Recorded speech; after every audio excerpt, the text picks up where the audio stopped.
You're watching KAVU 25, News Now at 6. Good evening and thank you for joining us. I'm Adam Seibel. This afternoon around 3 p.m. a man was pronounced dead in the 2300 block of North Cameron Street. Victoria police said a neighbor called concerned about a man who collapsed in his front yard and confirmed that he did live at that residence. Emergency workers tried to help the man, but there was nothing they could do. Police do not suspect foul play, and they said the man died due to natural causes with other medical issues. Authorities did not release his name. It was unclear if an autopsy would be conducted. VPD said they estimate the man to be in his 60s. On Wednesday, a drug task force arrested a Jeffrey Sharp in Inez. He was pulled over on Highway 59. Authorities say they found 3 clear plastic bags with meth. Sharp faces a drug charge and was taken to the Victoria County Jail. The Wharton County Sheriff's Office is requesting the public's help in identifying this person pictured here. It's in reference to a theft that they say occurred at the district courthouse on June 20th at around 10 a.m. They say if you have any information to please contact Sergeant Grosser at the Sheriff's Office at 979-532-1550. A new Texas state law increases what SNAP applicants' vehicles can be worth before they're disqualified for federal food assistance. But most states don't even take car values into consideration at all. So the viewer poll question tonight is, should the value of one's vehicle be considered when applying for food stamps? Let's take a look at these results. It looks like 66% say yes, that should be factored in when applying for food stamp benefits, and 34% say no. Thank you for voting. We want to hear from you. Come to crossroadstoday.com/vote to participate. Victoria Pride celebration is today. Victoria Pride is taking place in downtown Victoria. The festivities kicked off just about an hour ago at 5 p.m., going until 10 p.m. this evening. There will be vendors, food, live music, and resources to celebrate the LGBTQ plus community, their allies, and it's Pride Month. They also say admission is free. All right, we're going to go ahead and check in with First Warn Storm Team meteorologist Howie Gordon. Howie, it was pretty hot today, maybe some people in downtown tonight, so the temperatures still sticking around, those hot temps. Yeah, overnight they'll still be at about 80 degrees, Adam. Then with the heat index, even on the hotter and muggier side. Now, temperatures might start to improve a little bit later in the week, but for now, yes, still a heat advisory until about 8 p.m. Temperatures in that 105 to 115 degree range. Here's a look around the area. 113 out there in Carson City. Gonzales at 110. Little breezy. Hey, I'll take the breeze, the wind. Good when the air is this hot. Let's mix it up a little bit. But again, if you are headed to Pride or anywhere else tonight, in the 80s this evening, overnight right around 80 degrees under mostly clear skies. That slight breeze, that might make it feel a little more tolerable. We'll talk more about the heat as well as maybe some cooler temperatures later on in the week in just a bit, Adam. All right, thanks, Howie. Today marks the 1 year since the Supreme Court Dobbs decision overturned Roe v. Wade, which allowed states to ban abortion. The issue likely to play an important role in the upcoming 2024 election. Vice President Kamala Harris telling a group of abortion rights advocates in North Carolina extremist Republicans plan to take their agenda national. On the 1 year anniversary of the Supreme Court decision that overturned Roe v. Wade, people on both sides of the issue are gathering to have their voices heard. Abortion saves lives! The Students for Life holding a rally in front of the Lincoln Memorial. We will never rest and never relent until we restore the sanctity of life to the center of American law in every state in the land. While supporters of abortion rights gathered outside the Supreme Court. Each one of you demonstrates what we already knew. The people of this country believe in abortion access for all of us and are ready to stand and fight for it. Since the Supreme Court ended the constitutional right to an abortion, 15 states have passed laws severely limiting access to reproductive care, leaving women in those states with few options. There's still a lot of confusion and fear. President Biden signed a new, largely symbolic executive order calling on federal agencies to expand access to contraception. We don't believe this is symbolic. We believe that this is another step to do everything that we can to continue to fight for fundamental rights. In a statement, the president says the overturning of Roe v. Wade has already had devastating consequences, saying abortion bans have put the health and lives of women in jeopardy. He is calling on Congress to act to restore the protections of Roe v. Wade. It is clear where this is headed. Extremist Republicans in Congress have proposed to ban abortion nationwide. Nationwide. But I have news for them. We're not having that. We're not having that. Elwin Lopez, ABC News, Atlanta. Climate activists, including Greta Thunberg, staged a protest in Paris on Friday to call on governments to stop financing the fossil fuel industry. Protesters deployed giant dollar signs with slogans that read, "Make polluters pay," "Zero fossil," and "Keep it in the ground." The protest happened on the second day of the New Global Financing Pact Summit. Wealthy nations have finalized an overdue $100 billion climate finance pledge to developing countries and created a fund for biodiversity and the protection of forests. Now to the latest in Russia's war against Ukraine, a dramatic turn of events overnight. Russian President Vladimir Putin addressing the nation after the leader of the Russian paramilitary Wagner Group, an ally of Putin, called for an armed rebellion against the Kremlin's defense minister and started marching towards Russia. Now that leader announcing he's turning around to prevent Russian bloodshed. The leader of the Wagner mercenary group, Yevgeny Prigozhin, has reportedly ordered his troops to halt their march on Moscow and retreat to their field camps in Ukraine to avoid shedding Russian blood. The announcement appearing to diffuse an escalating crisis between him and Russian military leaders. Earlier today, troops and tanks on the streets in a southern Russian city. The Wagner Group declared an armed revolt against Russia's senior military leadership. The governor of the Moscow region has suspended mass events outdoors and educational institutions until July 1st. Russian President Vladimir Putin addressing his nation, calling the actions a, quote, stab in the back of the country, warning this could lead to civil war in Russia, as well as defeat in the war in Ukraine. This is not a force to be underestimated. They're their best fighters, as they've proven themselves in Ukraine for the last year and a half. So if Putin is determined to stop them, he is going to have to use force. And it'll depend on how many Russian forces have to come off the battlefield to do that. Putin pledged to punish the organizers of the rebellion and called on fighters to lay down their weapons. The FSB intelligence agency accusing Prigozhin of staging an armed mutiny and opening a criminal case against him. This follows months of public feuding between Prigozhin and Russia's military leaders, accusing them of failing to provide his troops with enough ammunition during the battle for Bakhmut. In Ukraine, they are closely watching this, hoping that the turmoil can be used to their advantage. President Zelensky wrote a series of tweets that said, in part, the longer Russia keeps its troops and mercenaries on our land, the more chaos, pain, and problems it will have for itself later. The White House releasing a statement saying President Biden and the Vice President have been briefed on the situation, and Secretary of State Antony Blinken also releasing a statement saying he's spoken with other G7 members, adding the United States will stay in close coordination with allies and partners as the situation continues to develop. Phil Lipoff, ABC News, New York. For more on today's news stories, come to crossroadstoday.com. Don't forget to submit your birthday wishes. Carolina Estrain will read them live on 25 News Now Sunrise. You can also submit a local military hero so we can recognize them. And also remember to subscribe to our YouTube channel, Crossroads Today. You can hit that like and subscribe button and the notification bell. Stay with us. Coming up on 25 News Now at 6. The White House and Justice Department fighting back against whistleblower allegations in the Hunter Biden investigation. You might start to see heat index value temperatures down to 110 or less. A little more comfortable maybe, right? Well, we'll talk about it in just a little while.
House and the Department of Justice are fighting back against whistleblower allegations that the Biden administration showed favoritism towards the president's son.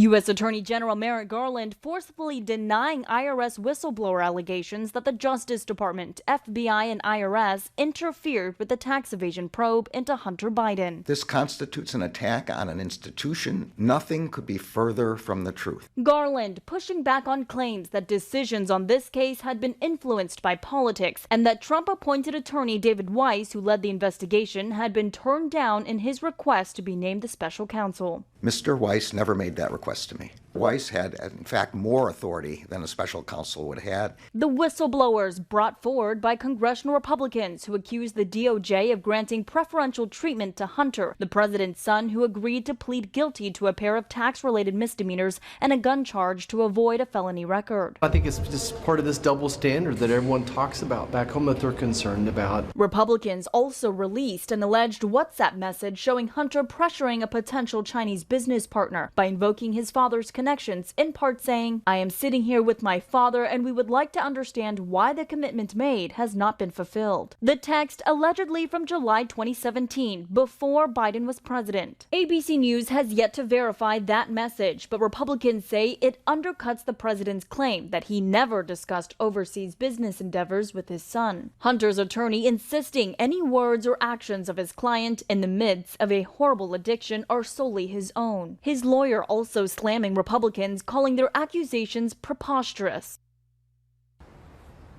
The White House reiterated the president loves his son and is proud of him for accepting responsibility for his actions. Meanwhile, Garland says he would support Mr. Weiss explaining or testifying on these matters himself. Hunter is expected in court July 26th. Em Nguyen, ABC News, the Department of Justice. Community members in South Carolina gathered today for a dedication ceremony of the International African American Museum. The highly anticipated museum expected to tell the journey of enslaved Africans and their arrival and contributions to America. The museum broke ground in October of 2019 but experienced delay due to the pandemic and challenges with the building's humidity and temperature controls. Now guests will be invited to tour the museum beginning Tuesday, June 27th. Following the tragic end of the Titanic subsearch, the renewed questions for adventure tourism as that industry is expected to earn more than $1 trillion this year. What to know about the risks and regulations. Blasting off into space, trekking down to the Antarctic, to the depths of the ocean, or the peak of Mount Everest. Visiting the farthest reaches of the planet, once thought of as impossible, no longer a moonshot. I think inside, people really want to explore. They want to know what's out there. And for certain explorers, the sky's the limit for their extreme adventures and the price tags that come along with them, whether it's commercial space travel or visiting the wreckage of the Titanic. But experts say interest in extreme adventure tourism is booming across the board. Globally, the industry expanding to over $1 trillion in 2023. We're seeing new technologies that are enabling the kinds of adventures we couldn't imagine even years ago. And people need to understand that there's very little backup and that there is quite a bit of risk. But for many tourists, the risk is the reward. It's unpredictable because it's nature, right? In Antarctica, you could be out kayaking or in a Zodiac, and you could be very close to whales, or like when we're in Rwanda and we go to see the gorillas. I love taking groups to see the silverbacks. They're very curious, but it's an animal and you're in its world. So there's a level of risk. Already this year, 17 people have died or gone missing on Mount Everest. Last December, a rogue wave smashed into a ship returning from Antarctica, killing one person on board. And just last week, an American woman lost her leg to a shark bite while scuba diving in the Bahamas. Luxury travel planner Ralph Iantosca says adventure tourism is becoming more mainstream, but that it's not for everyone.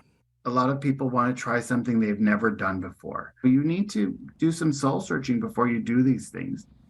We want to invite you to experience our new digital streaming service, Crossroads Today Plus. You can find it on your connected TV through Amazon Fire TV, Roku, Apple TV, Android TV, and on your cell phone. Just search Crossroads Today Plus. All right, it's going to be on the hot side for a good portion of the week. We're going to talk about that straight ahead.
All right, saw a lot of people out at the pool today. I'm sure the beaches are full as well. Another hot day here in the Crossroads, 3 to 4 days into the official start of our summer season. Hot and humid, more triple digits, dry weather ahead, but less moisture actually can mean temperatures come down. Not necessarily ambient heat, but heat calculated, heat indices and heat index values. Today, though, 96 degrees. We've been as high as 102 back in 09, but again, nothing in the way of any rain. So on the dry and hot side, once again today here in the Crossroads, beautiful shot in Cuero. Nothing but blue skies, a little bit of light cloud cover. Other than that, that's right, blue skies and lots of sunshine. Okay, little breezy, a little bit of tugging here on some of the surrounding systems. Yeah, but we'll take these breezes.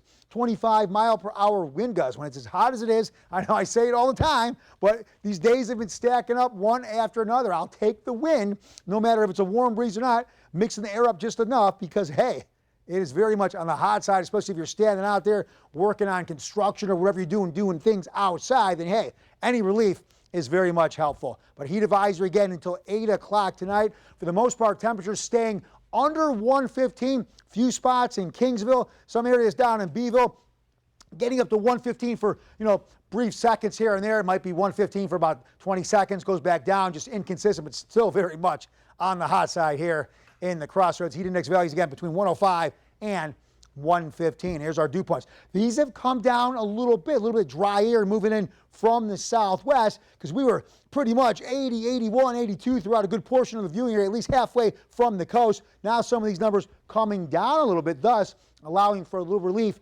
from those heat index calculated temperatures. Here's our heat indices once again. So 113 up there in Carson City, Gonzales at 110. On the water still, Port O'Connor at 102. In the middle of the area, 104. Just a few days ago, we were pushing 108, then 112. A couple days at 117, 118. So yes, these have come down a little bit. Does it feel a little better? I mean, I guess a little bit of relief, which is so much on the hot side. There's not a lot of latitude to give.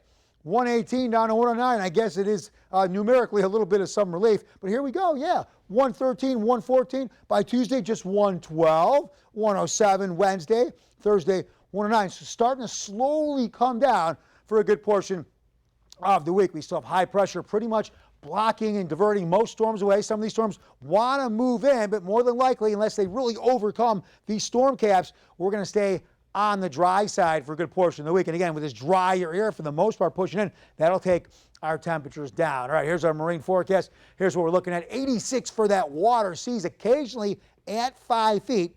That'll keep our bays on the choppy side. And hey, what's going on out there in the tropics? Well, Cindy's probably going to strengthen into a hurricane maybe the next 36 hours. Right now it's 60 miles per hour. But hey, unless you're in Bermuda right now, moving out into the middle of the Atlantic, while Brett really starting to dissipate and starting to weaken, breaking up down there off the coast of South America. All right, what do we have now? Let's take a quick look at, let's see here. There we go.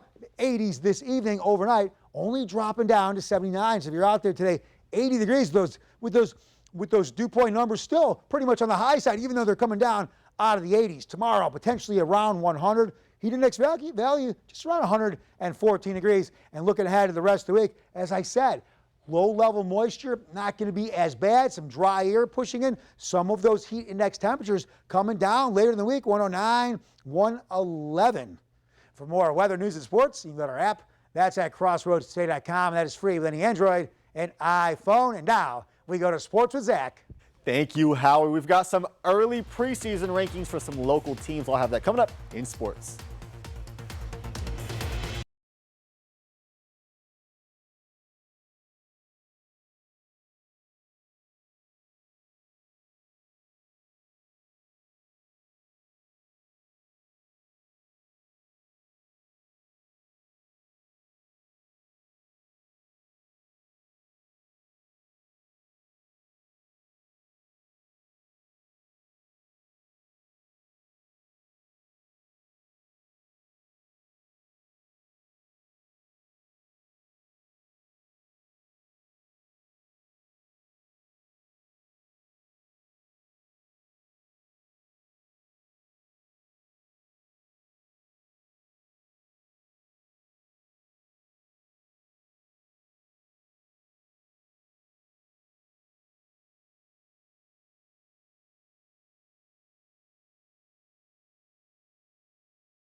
We are just 2 months away from the Texas high school football season, and the Texas Bible, also known as Dave Campbell's Texas football preseason rankings, are out, and a bunch of teams make the list. The top-ranked teams in the Crossroads area is from Class 2A, Division I, the Refugio Bobcats. The Orange and Black are coming off a state final appearance where it would fall just short of winning its 6th title. Also ranked in Class 2A Division I, the Shiner Comanches at number 9 and Ganado at number 21. In Class 3A Division I, last season's state semifinalists Edna Cowboys are number 3 in the state. Cowboys head coach Jimmy Mitchell was named as Coach of the Year last year as well. The Goliad Tigers make the list, coming in at number 19. In Class 3A Division II, the only Crossroads team ranked in the area, the Tidehaven Tigers at number 4, also making it to the state regional finals. Moving up to Class 4A Division I, the El Campo Rice Birds land at number 12 in the state. The Rice Birds lost the top back in the nation in Ruben Owens, who is now in Aggie land, and head coach Chad Worrell. Taking the helm is former Cuero State title winner Travis Reeve. The Calhoun Sand Crabs find itself at number 16. And now in District 4A Division II, the Cuero Gobblers come in ranked at number 4 to start the year. Cuero, who was a state semifinalist last year, looking to bring its first title to Cuero since 2018.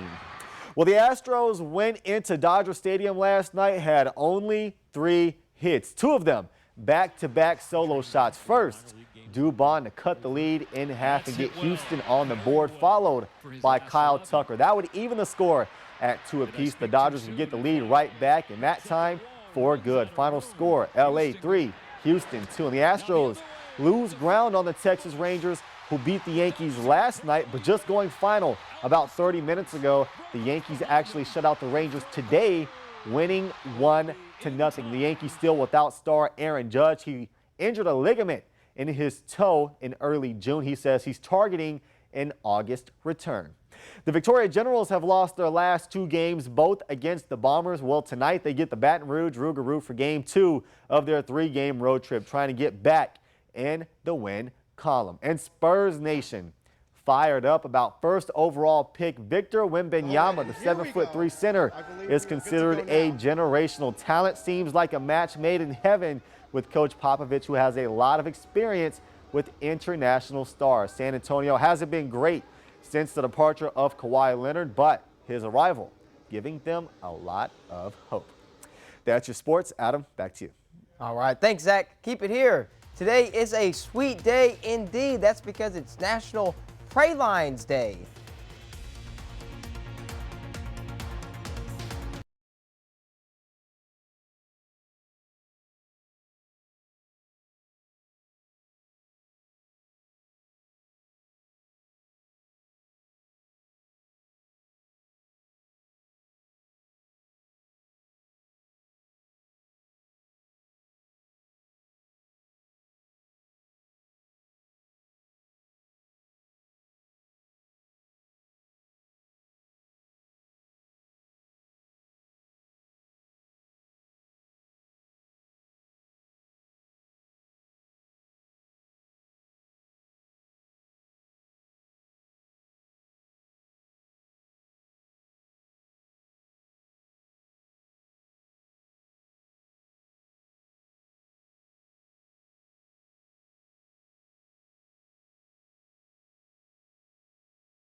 So today is National Praline Day. I said Preline, I think. No, so, he said praline. Praline? Is praline. Yeah, praline.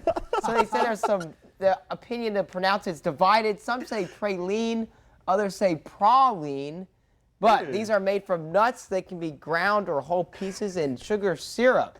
So they came from France, and then they brought them over to Louisiana, where people started making them with pecans and adding cream.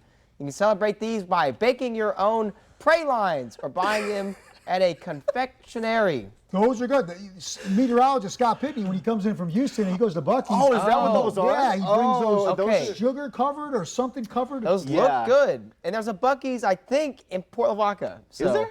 There's it's a pretty small I know the one in Wharton. Every time we make the trip from Houston back to here, we always stop at the one in Wharton. And I know Scott does that as well on his way in. And there's a huge, well, we shouldn't be giving them all the press, but yeah, pralines.